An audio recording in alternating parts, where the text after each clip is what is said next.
முதலில் தலைப்புச் செய்திகள்.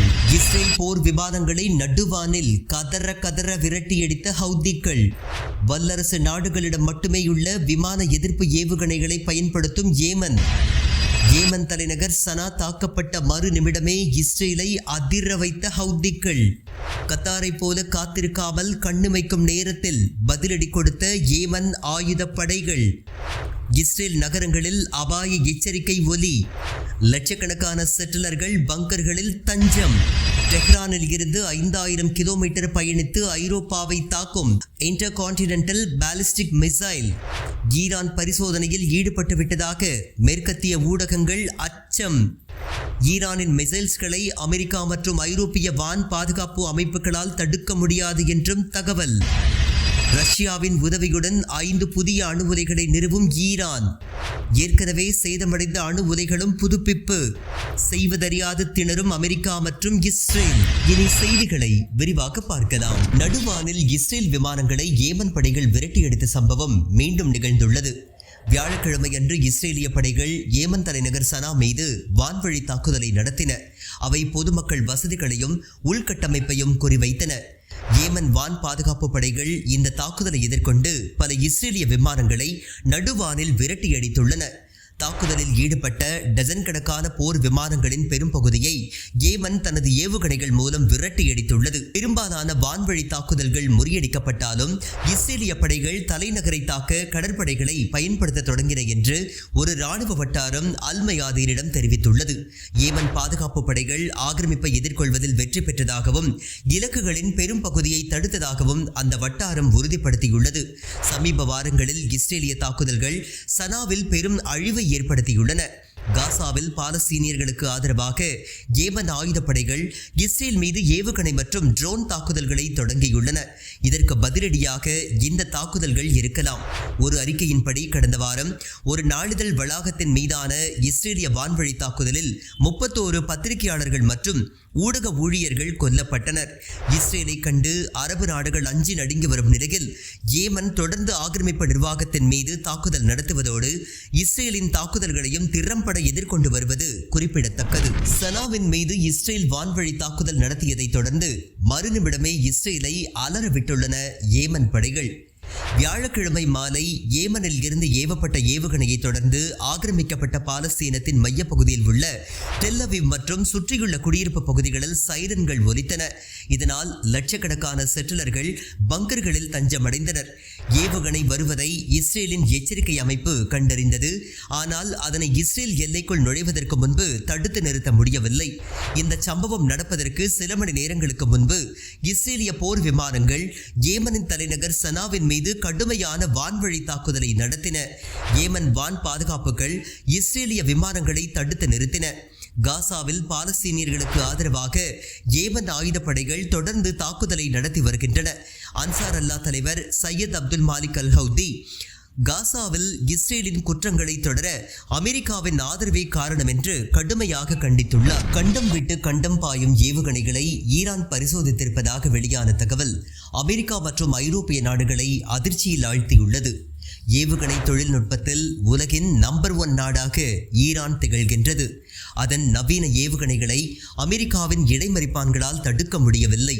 இதனால் போர் விமான தொழில்நுட்பத்திற்கு நிகராக ஏவுகணை தொழில்நுட்பம் வலிமை வாய்ந்ததாக மாறி வருகின்றது.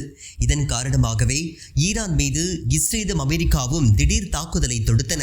அவர்களது உண்மையான நோக்கம் ஈரானின் மிசைல்ஸ் தொழில்நுட்பத்தை தடுப்பதுதான் என்று உச்சத்தலைவர் ஆயத்துல்லா கொமேனி அறிவித்துள்ளார். இந்நிலையில் ஈரான் கண்டம் விட்டு கண்டம் பாயும் மிசைல்ஸ்களை பரிசோதித்திருப்பதாக அதன் அமைச்சர் ஒருவர் தெரிவித்திருந்தார். எனினும் அதிகாரப்பூர்வமாக இது குறித்து அறிவிப்புகள் வெளியாகவில்லை. அதே நேரம் ஈரானின் பல சமூக வலைதள கணக்குகள் ஏவுகணை தளம் ஒன்றில் கண்டம் விட்டு கண்டம் பாயும் ஏவுகணை ஏவப்பட்டதற்கான அறிகுறிகள் தென்படுவதாக தீக்கரை படிந்த தளங்களின் புகைப்படங்களை வெளியிட்டன. இதனால் ஈரான் ரகசியமாக கண்டம் விட்டு கண்டம் பாயும் ஏவுகணை தொழில்நுட்பத்தை அடைந்து விட்டதா என்று மேற்கத்திய ஊடகங்களும் இஸ்ரேல் ஊடகங்களும் கதறத் தொடங்கியுள்ளன. ஈரான் தற்போது வரை 2000 கிலோமீட்டர் தூரம் வரை பாய்ந்து சென்று தாக்கக்கூடிய ஏவுகணைகளை அதிகாரப்பூர்வமாக பரிசோதித்துள்ளது. இதன் இலக்கு தூரம் அமெரிக்காவின் மத்திய கிழக்கு நிலைகள் மற்றும் இஸ்ரேல் வரை நீள்கின்றது. அதே நேரம் கண்டம் விட்டு கண்டம் பாயும் பாலிஸ்டிக் மிசைல்ஸ்கள் சுமார் 5000 கிலோமீட்டர் தூரம் வரை சென்று சேரக்கூடியவை. இதனால் ஐரோப்பிய நாடுகளின் தலைநகரங்களை ஈரானில் இருந்தே தாக்கி அழிக்க முடியும். ஏற்கனவே அமெரிக்கா மற்றும் ஐரோப்பிய நாடுகளின் வான் பாதுகாப்பு அமைப்புகளை ஈரானின் மிசைல்ஸ்கள் முறியடித்திருப்பதால் இந்த ஏவுகணையையும் அவர்களால் தடுக்க முடியாது என்று கருதப்படுகின்றது. இதன் காரணமாக அமெரிக்கா, இஸ்ரேல் ஆதரவு ஐரோப்பிய நாடுகள் கதறத் தொடங்கியுள்ளன. ஈரான் மீது கடும் பொருளாதார தடைகள் விதிக்கப்படும் என்றும் மிரட்டி வருகின்றன. அதே நேரம் போர் அல்லது பேச்சுவார்த்தை ஆகிய இரண்டிற்கும் தயார் என்று ஈரான் ஏற்கனவே அறிவித்துவிட்டது. ரஷ்யா உதவியுடன் மேலும் புதிய 5 அணு உலைகளை கட்டி வருவதாக ஈரான் கூறியுள்ளது. ஈரானின் புஷர் அணு உலையை குறிவைத்து அமெரிக்காவும் இஸ்ரேலும் கூட்டு தாக்குதலை நடத்தின. இதனால் அந்த அணு உலை சேதமடைந்தது. அதனை ஈரான் மறுகட்டமைப்பு செய்துள்ளதாக கூறியுள்ளது. அங்கு 1200 மெகாவாட் மின்சாரம் தயாரிக்கப்படுகின்றது. இந்நிலையில் அதுபோன்று மேலும் 5 புதிய அணு உலைகளை ரஷ்யாவின் உதவியுடன் கட்டி வருவதாக ஈரானின் அணு ஆய்வு கூடத்தின் செய்தி தொடர்பாளர் கமால் அறிவித்துள்ளார். இந்த புதிய அணு உலைகள் மூலம் 5000 மெகாவாட் மின்சாரம் தயாரிக்க முடியும் என்றும் அவர் கூறியுள்ளார். ஈரானை பொறுத்தவரை அணு ஆயுதம் தயாரிக்க மாட்டோம், அதே நேரம் மின்சாரம் தயாரிப்பு போன்ற ஆக்கப்பூர்வமான பணிகளுக்கு அணு ஆராய்ச்சியில் ஈடுபடுவோம் என்று கூறி வருகின்றது. அணுகுண்டுகளை தயாரிப்பது இஸ்லாமிய மார்க்கத்திற்கு எதிரானது என்று ஈரானின் சுப்ரீம் தலைவர் ஆயத்துல்லா அலி கொமேனி கூறி வருகின்றார். இருப்பினும் அமெரிக்கா மற்றும் ஐரோப்பிய நாடுகள் ஈரான் அணுகுண்டு தயாரிப்பதை நோக்கி சென்று வருவதாக குற்றம் சாட்டி தடைகள் மற்றும் தாக்குதல்களை தொடுத்து வருகின்றனர். எனினும் அமெரிக்கா மற்றும் ஐரோப்பிய நாடுகளின் நோக்கம் அணு ஆயுதம் அல்ல என்றும் ஈரான் அணு ஆயுதம் தயாரிக்கவில்லை என்பது அவர்களுக்கு நன்றாகவே தெரியும் என்றும், இருப்பினும் ஈரானின் ஏவுகணை தொழில்நுட்பம் காரணமாகவே ஈரானை ஒடுக்க மேற்கத்திய சக்திகள் நினைப்பதாக கொமேனி குற்றம் சாட்டி வருகின்றார். மேற்கு கரையை இணைக்க இஸ்ரேல் எடுத்து வரும் முயற்சிகள் தடுத்து நிறுத்தப்படும் என்று டொனால்டு ட்ரம்ப் அறிவித்துள்ளார். காசா மீதான இனப்படுகொலையை நிறுத்த இஸ்ரேல் மறுத்து வருவதால் அதன் நட்பு நாடுகள் பாலஸ்தீனத்தை தனி நாடாக அங்கீகரிக்க தொடங்கியுள்ளன. இது இஸ்ரேலுக்கு கடும் பின்னடைவை ஏற்படுத்தியுள்ளது. காரணம், இஸ்ரேலின் நோக்கம் காசா மற்றும் மேற்கு கரையை முழுமையாக கைப்பற்றி அதனை இஸ்ரேலுடன் இணைத்து அங்கிருக்கும் சுமார் 40 லட்சம் பாலஸ்தீனியர்களை வெளியேற்றுவதுதான்.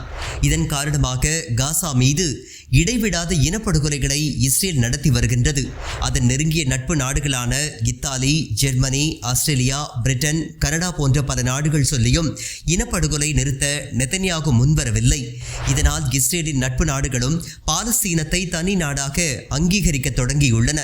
இந்நிலையில் தனது நட்பு நாடுகளுக்கும் பதிலடி கொடுக்கும் வகையில் சுமார் 20 லட்சம் பாலஸ்தீனியர்கள் வாழும் மேற்கு கரை பிராந்தியத்தை முழுமையாக இஸ்ரேலுடன் இணைக்க நெதன்யாகு முடிவு செய்துள்ளார். இது அமெரிக்காவின் அரபு நட்பு நாடுகளையும் உலுக்கியுள்ளது. காரணம், மேற்கு கரை என்பது மஹ்மூத் அப்பாஸ் என்ற அமெரிக்க ஆதரவு தலைவரின் கட்டுப்பாட்டில் உள்ளது. மேலும் சவுதியின் நேரடி கட்டுப்பாட்டிற்குள் அப்பாஸ் இருக்கின்றார். ஏற்கனவே கத்தார் மீது இஸ்ரேல் தாக்குதல் நடத்தியதால் அமெரிக்கா மீது கடும் அதிருப்தியில் மன்னராட்சி நாடுகள் உள்ளன. தற்போது மேற்கு கரையையும் இணைக்க இஸ்ரேல் முடிவு செய்திருப்பது பெரும் துரோகமாக மன்னராட்சி நாடுகளால் பார்க்கப்படுகின்றது. இந்நிலையில் ஐநா கூட்டத்தையொட்டி ட்ரம்பை அதன் நட்பு அரபு நாடுகளின் தலைவர்கள் சந்தித்து பேசினர். இதனைத் தொடர்ந்து அமெரிக்க ஊடகத்திற்கு தற்போது பேட்டியளித்துள்ள ட்ரம்ப், மேற்கு கரையை இஸ்ரேலுடன் இணைக்க அமெரிக்கா அனுமதிக்காது என்று திட்டவட்டமாக தெரிவித்துள்ளார். அது ஒருபோதும் நடக்காது என்றும் கூறியுள்ளார். ஏற்கனவே பலதரப்பு போரால் சீரழிந்துள்ள இஸ்ரேலால் தற்போது மேற்கு கரையை இணைக்க முடியாது என்பது ராணுவ வல்லுநர்களின் கருத்தாக உள்ளது. எனவே ட்ரம்பே அனுமதி கொடுத்தாலும் மேற்கு கரையை இஸ்ரேலுடன் நெதன்யாகுவால் இணைக்க முடியாது என்றும், அப்படி முயற்சித்தால் எகிப்து மற்றும் ஜோர்டான் நாடுகளும் அமெரிக்காவை விட்டு விலகிச் செல்லும் என்று சர்வதேச ஊடகங்கள் யூகிக்கின்றன. மீண்டும் தலைப்புச் செய்திகள். இஸ்ரேல் போர் விமானங்களை நடுவானில் கதற விரட்டியடித்த ஹவுதிகள். வல்லரசு நாடுகளிடம் மட்டுமேயுள்ள விமான எதிர்ப்பு ஏவுகணைகளை பயன்படுத்தும் ஏமன் தலைநகர் சனா தாக்கப்பட்ட மறு நிமிடமே இஸ்ரேலை அதிர வைத்த ஹவுதிகள். கத்தாரை போல காத்திருக்காமல் கண்ணுமைக்கும் நேரத்தில் பதிலடி கொடுத்த ஏமன் ஆயுதப்படைகள். இஸ்ரேல் நகரங்களில் அபாய எச்சரிக்கை ஒலி. லட்சக்கணக்கான செட்டிலர்கள் பங்கர்களில் தஞ்சம். டெஹ்ரானில் இருந்து 5000 கிலோமீட்டர் பயணித்து ஐரோப்பாவை தாக்கும் இன்டர்கான்டினென்டல் பாலிஸ்டிக் மிசைல் ஈரான் பரிசோதனையில் ஈடுபட்டு விட்டதாக மேற்கத்திய ஊடகங்கள் அச்சம். ஈரானின் மிசைல்ஸ்களை அமெரிக்கா மற்றும் ஐரோப்பிய வான் பாதுகாப்பு அமைப்புகளால் தடுக்க முடியாது என்றும் தகவல்.